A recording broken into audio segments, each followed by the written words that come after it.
popularmente conhecido como Velho da Van, é um sujeito muito querido que foi condenado a uma multa de 85 milhões por constranger os seus empregados a votarem no Bolsonaro em 2018 e que, segundo a nota oficial do Luciano Hang, não foram constrangidos e as medidas de conscientização da liberdade do voto, que é secreto, foram tomadas e que a Justiça teria tomado uma decisão à revelia, ou seja, mesmo diante da inexistência de provas.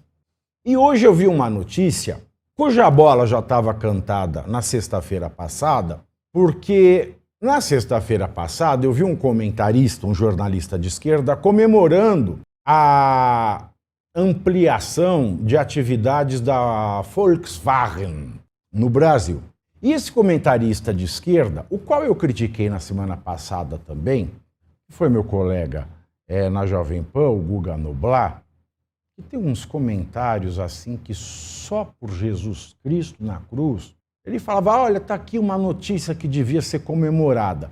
Aí hoje saiu uma notícia no jornal Estado de São Paulo, que é a seguinte: o BNDES, que é o Banco Nacional de Desenvolvimento Econômico e Social, que é uma empresa estatal, gerida, presidida pelo Aloysio Mercadante, que não poderia presidir a instituição porque a lei das estatais, aprovada em 2017 para moralizar a roubalheira que foi identificada nas gestões do PT até Dilma Rousseff, lei essa que foi desrespeitada pelo Lula, descumprida, infringida para colocar o Mercadante ali, porque tendo ele sido um dos dirigentes da campanha do Lula, ele estava impedido pela lei de assumir a presidência de uma estatal. O Lula ignorou, nomeou, e o Lewandowski, antes de sair como último ato, deu uma decisão monocrática que todo mundo esqueceu e o Mercadante ficou lá.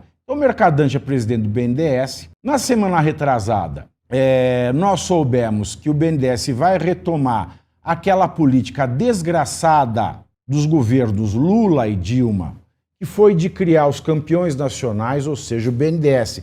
Ele aporta muito dinheiro nas empresas de amigos do governo, e muitas vezes a fundo perdido, e cria milionários e cria bilionários, como criou o grupo JBS dos irmãos Wesley. E esses bilionários, é claro, têm que ficar alinhados com o governo. E eles vão reeditar essa medida, que foi exterminada a partir de Temer.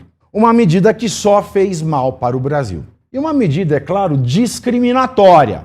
Aí o que isso tem a ver uma coisa com a outra? Porque eu estava no táxi vindo para cá, eu lembrei. Bom, a Justiça do Trabalho condenou os funcionários não, o Luciano Hang, por supostamente induzir os seus funcionários, e o voto é secreto, gente. Ele pode induzir o que quiser, mas na hora da urna, quem vai saber quem votou em quem? Fala para mim. Quem vai saber? Não tem como.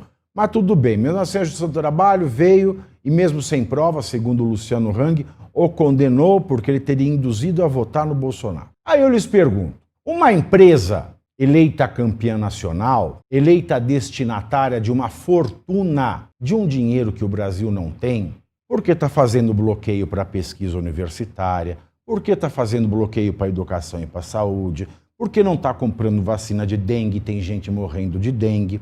Dentre tantos outros gaps que o Brasil tem, o que induz mais um empregado a votar em determinado partido?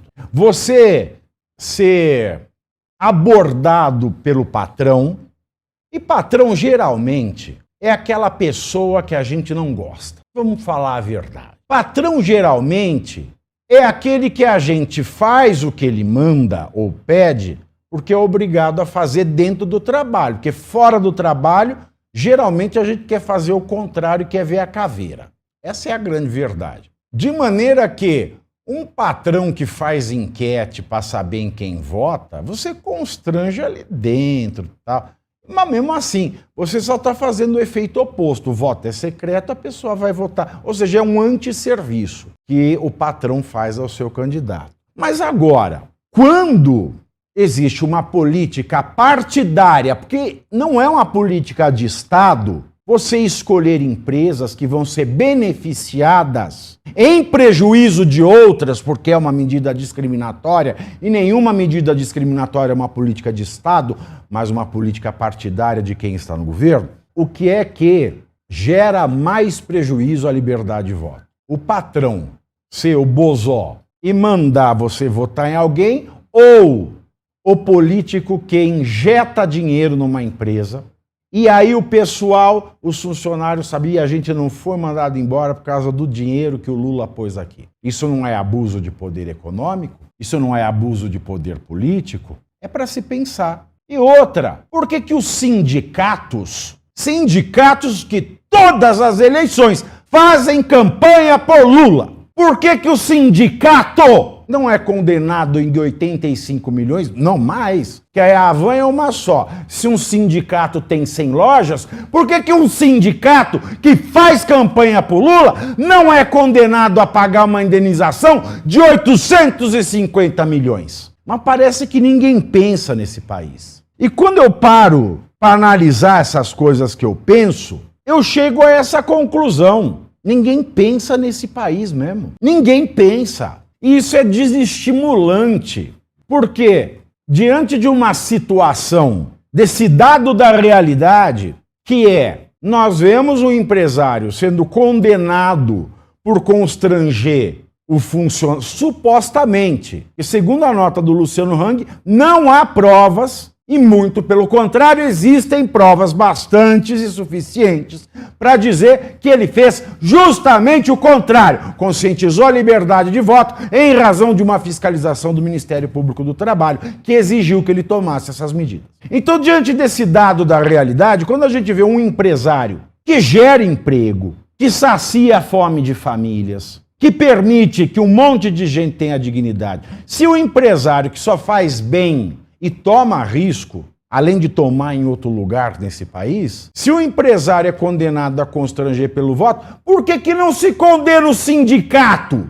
Porque o sindicato consegue constranger muito mais. Aí eu falo, diante desse dado, cadê o nosso Congresso para fazer uma medida efetiva? Deputados e senadores que regulem melhor a legislação, porque do jeito que está. E eu digo, a maior fake news de 2022 foi: nós temos um Congresso de direita. Nós não temos. Nós temos um Congresso de imbecis. Tirando 10, 15% desses quase 600 parlamentares federais, e eu estou falando aí, tirando 80 de quase 600, nós temos um Congresso de imbecis.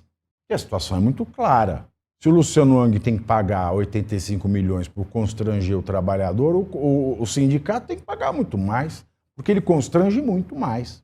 E o dinheiro do sindicato não gera proveito para ninguém, a não ser para os dirigentes sindicais. O dinheiro do empresário, esses 85 milhões, ele podia expandir, ele podia contratar mais, ele podia melhorar o salário, ele podia aumentar o vale, ele podia dar um plano de saúde melhor. Mas não, ele vai pagar para ir para os chupins da política.